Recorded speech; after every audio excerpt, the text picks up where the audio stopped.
Hi guys, it's Robin Pickens.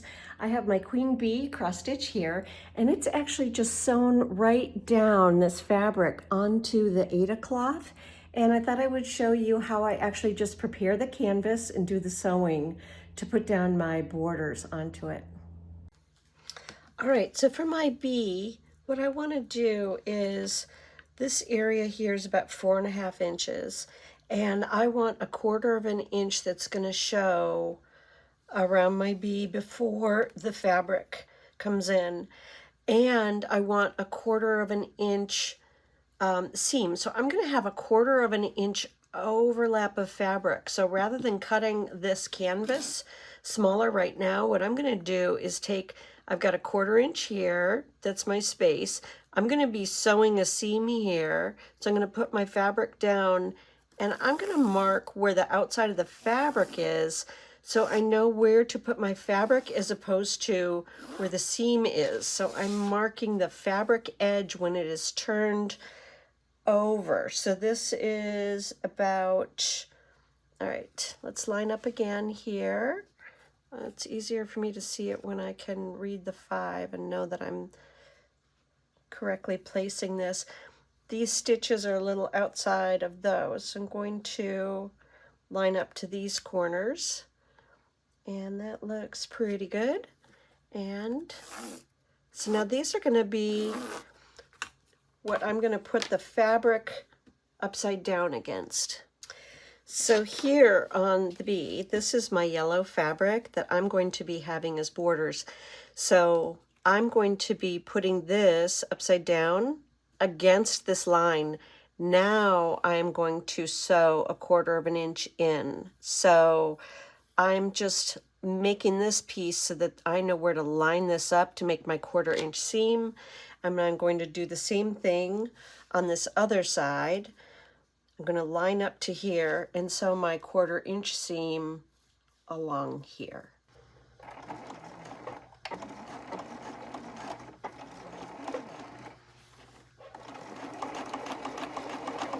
And again, this is right along the drawn line.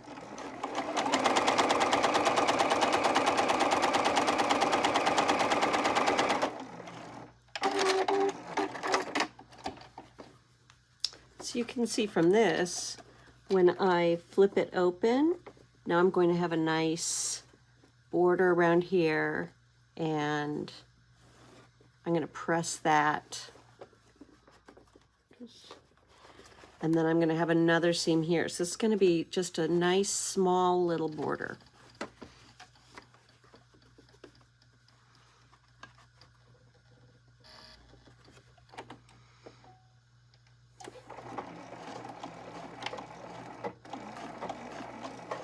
You do a little back stitch.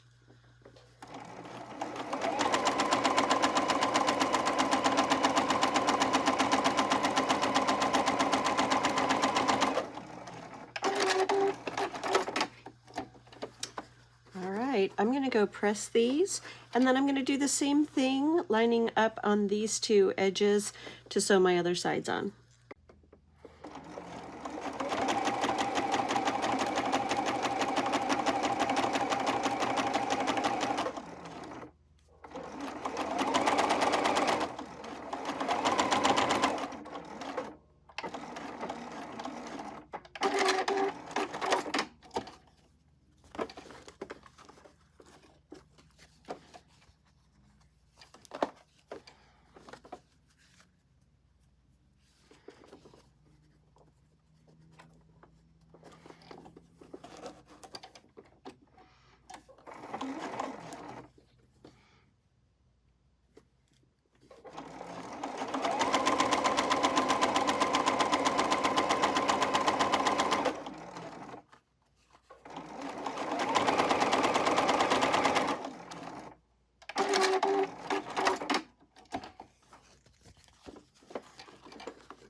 All right, because I have cut these to 3/4 of an inch, and there's a 1/4 inch that's turned under, there's now 1/2 an inch left here.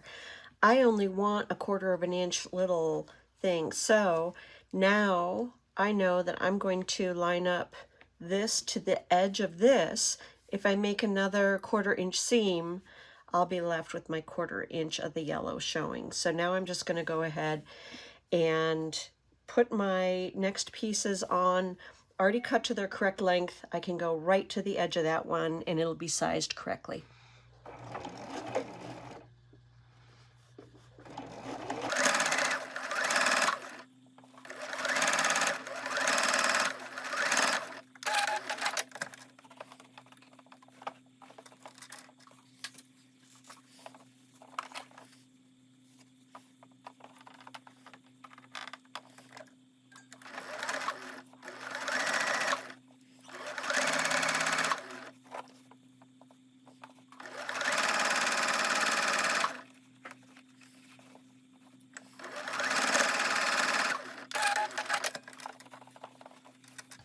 Okay, at this point, I've pressed this open. I could say this is done and go ahead and put this in the frame. I also like that I didn't trim it on the back, so it has a little more rigidity to it. In my case, I'm actually going to go ahead and I'm going to be adding on additional borders of these quilt blocks. And so I'm going to do the same thing where I flip this down, I sew it to the edge, and then I press it out. Okay, so at this point, I've added all of my quilted borders and an extra piece that's larger so that I'm going to be able to wrap this over the edges of the mat that's in this frame. And I will use some of this It's So Emma tape to adhere this to the back of the frame. And that will be my finishing for my queen bee.